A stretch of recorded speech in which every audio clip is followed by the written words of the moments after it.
Dan beliau bilang ya terserah, Pak Wali kan sudah dewasa.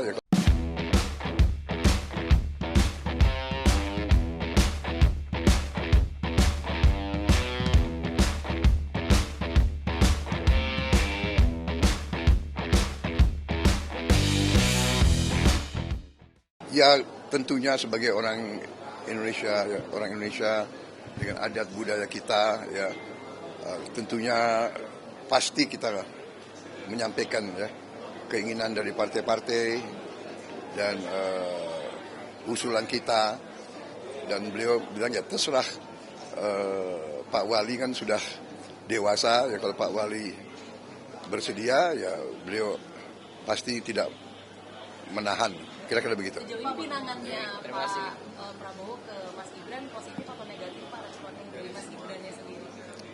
Ya masa Anda nggak bisa ambil kesimpulan? Terima kasih. Ya, oke ya.